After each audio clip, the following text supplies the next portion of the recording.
नमस्कार दोस्तों, बहुत बहुत स्वागत है आप सभी का हमारे YouTube चैनल अनिकेत टेक पर। तो दोस्तों, जैसा कि आपको पता होगा, 7 अक्टूबर की सुनवाई हो चुकी है। जो कुछ सुप्रीम कोर्ट में दलील दी जानी थी वो दी जा चुकी हैं और अगली तारीख 4 नवंबर को भी कर दी गई है। लेकिन दोस्तों, इन सब के बीच ये जो केस है वो किस दिशा में जा रहा है और इसमें आगे क्या पॉसिबिलिटी हो सकती है, क्या 4 नवंबर को फैसला आ सकता है, इसी सब चीज के बारे में आज की वीडियो हम बात करने वाले हैं। और आपको वो दलीलें बताएंगे जो कि इन फैंटेसी ऐप ड्रीम 11, माई 11 सर्कल इनकी तरफ से दी गई थी और जो दलीलें सरकार की तरफ से दी गई थी, दोनों आपको बताऊंगा। आप खुद अपने मन से फैसला कीजिएगा कि क्या कुछ हो सकता है और कमेंट में अपनी राय जरूर दीजिएगा। तो वीडियो को बहुत ध्यान से अंत तक देखिएगा।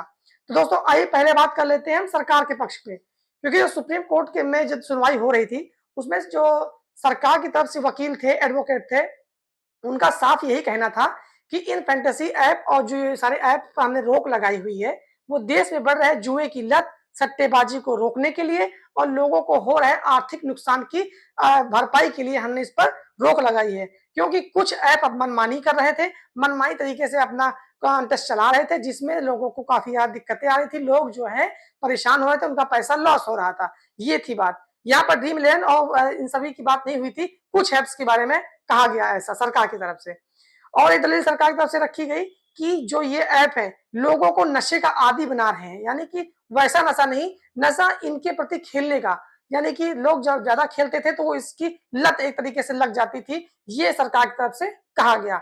वही दोस्तों, जो फैंटेसी कंपनियां थी ड्रीम 11 समेत जितने भी फैंटेसी हैं, आप समझ जाइएगा, मैं सबका नाम बार बार नहीं ले सकता हूं। तो इनकी तरफ से ये दलील दी गई कि अगर इन ऐप को बंद कर दिया जाएगा तो जैसा कि मैंने आपको पिछली वीडियो में बताया था कि ये चीज सुनवाई में आएगी, तो सेम दोस्तों वही पॉइंट उठाया गया जो मैंने आपको पिछली वीडियो में बताई थी सुनवाई के पहले, कि जो कंपनियां हैं वो इस चीज को जरूर कहेंगी कि अगर इस पर बैन लगता है तो वो उनके मौलिक अधिकारों का हनन होगा। ये पॉइंट उठाया गया है फैंटेसी कंपनी की तरफ से। जैसा कि मैंने आपको पहले बताया था, वही सेम चीज सुनवाई में कही गई कि अगर ऐसा हो जाता है तो हमारे बिजनेस पर असर पड़ेगा, जो कि हमारे मौलिक अधिकारों का भी उल्लंघन होगा। ऐसे में लोगों की नौकरियां जाएंगी, लोग बेरोजगार होंगे, 2.5 लाख नौकरियों का सवाल है। तो सुप्रीम कोर्ट ने इस मामले ये कहा कि ठीक है, आपकी भी बात दलील ठीक है, लेकिन जो अभी जो मामला चल रहा है, अब सुप्रीम कोर्ट ने यह कह दिया है कि जितने हाई कोर्ट में अभी और याचिका दायर हैं जो सुप्रीम कोर्ट में ट्रांसफर भी नहीं हुई है, उन सभी को ट्रांसफर करके अगली सुनवाई तक इनको सुप्रीम कोर्ट में लाया जाए। देश की किसी दूसरी अदालत में अब फैंटेसी कंपनी हो चाहे कोई भी ऐप हो, इनकी सुनवाई किसी भी हाई कोर्ट में ना हो, किसी अन्य न्यायालय में ना हो, सिर्फ एक जगह सुना जाएगा, सुप्रीम कोर्ट। यानी कि जो ऐप अभी तक तो हाई कोर्ट पेंडिंग भी है, उनका केस नहीं पहुंचा सुप्रीम कोर्ट तक, तो अगली सुनवाई की तक 4 नवंबर तक उन सभी को सुप्रीम कोर्ट में ट्रांसफर किया जाना है। क्योंकि अब सुप्रीम कोर्ट चाहता है कि जो भी फैसला हो लास्ट हो, यहीं से मैं सुनूं और सारे फैसले यहीं से दे दूं, आगे कोई इस बात में विवाद ना हो। और दोस्तों, एक बड़ी बात और आई सामने कि हो सकता है 4 नवंबर तक बिहार इलेक्शंस का भी एक इसमें से कुछ ना कुछ फैक्टर है। ऐसे में सरकार और कोर्ट दोनों चाहते हैं कि त्योहार का सीजन शांति से निपट जाए, उसके बाद इस मामले को हम गंभीरता से लेते हैं।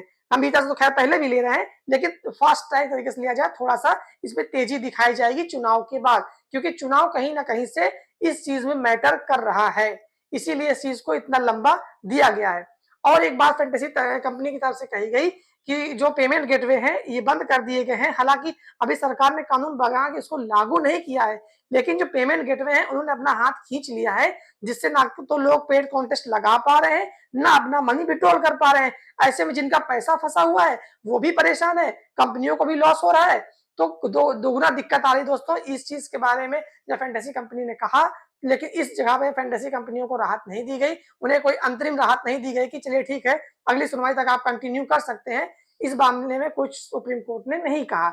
हाँ, एक चीज, लेकिन इससे एक चीज क्लियर होती है दोस्तों कि 2-3 साइन है ऐसे, जैसे कि लग रहा है कि 90% प्लस चांस है फैंटेसी के वापस आने के। उसमें से पहला पॉइंट है ये मौलिक अधिकार वाला मैटर। दूसरा दोस्तों, ये सबसे जो बड़ा है वो ये, क्योंकि कोर्ट ने इससे पहले फैंटेसी को जुआ नहीं माना है, स्किल बेस्ड गेम माना है। जैसे अब आप ही कोई बात एक बार कह देंगे तो उसको आप दोबारा से नकार नहीं सकते हैं, वो अलग बात है, लोग नकार देते हैं, लेकिन कोर्ट ऐसा नहीं करता है। जो एक बार कोर्ट अपने बातें कहता है उसको फिर से वो पुनः विचार करता है और उसी आधार पर फैसला देता है, उससे विपरीत नहीं जाता है। अमूमन ऐसा होता है। तो ये सबसे बड़ा पॉइंट है, फैंटेसी को वापस आने का प्लस पॉइंट है, क्योंकि कोर्ट इससे पहले एक बार मान चुकी है कि नहीं ये जुआ नहीं है, ये स्किल बेस्ड गेम है। हाँ, और एक चीज दोस्तों, क्योंकि जब तक 4 तारीख नहीं आ जाती है तब तक ये जितने भी कागज हैं, दोनों पक्षों की दलील है, सुप्रीम कोर्ट ने साफ कहा है कि आप में दोनों लोग अपनी फुल तैयारी से आइए, अपनी दलीलें जो है एक साथ लेकर आइए, ताकि कोर्ट नहीं चाहती कि मामला लंबा खींचे, क्योंकि यहाँ पर बात लोगों की नौकरी और जॉब से जुड़ा हुआ है, व्यापार से जुड़ा हुआ है, जो करोड़ों रुपए का टैक्स का नुकसान हो रहा है उससे जुड़ा हुआ है। तो कोर्ट कभी नहीं चाहती है कि ऐसे मैटर में लापरवाही बरती जाए और मामला लंबे समय तक चले। हाँ, ये जो मैंने आपको पहले बताया कि बिहार चुनाव का जो इसमें फैक्टर है वो है, वो जो कि बात सही है, क्योंकि तभी 4 तारीख तक की डेट दी गई है। 4 तारीख बहुत लंबा समय है और त्योहारों का भी सीजन है, इस को लेकर के ये मामला थोड़ा सा आगे बढ़ा हुआ है। और एक बात कही गई फैंटेसी की तरफ से, क्योंकि दोस्तों अगर ये फैंटेसी बैन हो जाता है तो देश में अलग अलग स्पोर्ट्स पर इसका बहुत बुरा असर पड़ेगा। कई जगह स्पॉन्सरशिप भी लोग करते थे, तो इंडिया की जर्सी भी जैसे आपने देखा होगा स्पॉन्सरशिप होती थी, तो इससे जो छोटे प्लेयर्स होते थे, छोटी लीग होते थे, वहां पर लोग भी स्पॉन्सर करते थे छोटी टीमों पे, तो उससे भी इनको लॉस हो रहा है। तो ऐसे में दोस्तों फैंटेसी अगर बैन होती है तो स्पॉन्सरशिप पर भी बहुत ज्यादा असर पड़ेगा। ऐसे में बहुत ज्यादा बड़े चांस है कि फैंटेसी एप्स को थोड़ी सी राहत सुप्रीम कोर्ट से मिल सकती है। हाँ, सरकार और ये फैंटेसी कंपनी के बीच में सुप्रीम कोर्ट एक मध्यस्थता की जो भूमिका निभाएगा, वहां से दोनों लोगों को बैलेंस करके रखा जाएगा। नए रूल्स एंड रेगुलेशन आ सकते हैं, जैसा कि मैंने आपको पिछली वीडियो में बताया हुआ था कि क्या कुछ हो सकता है। अगर आपने वीडियो नहीं देखी तो मेरे चैनल पर जाके देख सकते हैं, काफी कुछ बदलाव होने की उम्मीद है। हाँ, लेकिन ये पूरी तरह से बैन नहीं होगा, इसके चांस 90% से ज्यादा ही है। और इससे एक नुकसान ये होगा, फैंटेसी बैन कर दी जाती है तो देश में जो इलीगल तरीके से बैटिंग करवा रहे हैं, सट्टाबाजारी हो रही है, ऐसे में उन लोगों को फायदा होगा जो कि विदेश में बैठ के ये सब गैर कानूनी काम करते हैं और उसका टैक्स सरकार को भी नहीं पहुंचता है। वो कहीं ना कहीं बहुत बड़ी बात होगा। देश का पैसा देश के बाहर जा रहा है, गलत तरीके से जा रहा है, गलत कामों में उसका इस्तेमाल हो सकता है। इसलिए सरकार को इस मामले में गंभीरता से सोचने की भी जरूरत है। फिलहाल अभी तक जो फैंटेसी कंपनियां हैं ये ऐड चला के और अपने स्पॉन्सरशिप से जो आपको ऐड दिखाई पड़ता होगा ड्रीम 11 समेत जितने फैंटेसी कंपनी, इससे काफी कुछ अर्न कर रही हैं और वहीं से लोगों को कॉन्टेस्ट खिला रही हैं, वहीं से जिता रही हैं। फ्री टू प्ले का कॉन्सेप्ट अभी तक जारी रहेगा और 4 तारीख तक ये फ्री टू प्ले कॉन्सेप्ट लगातार जारी रहेगा। यहाँ पर कोई रोक नहीं होगी।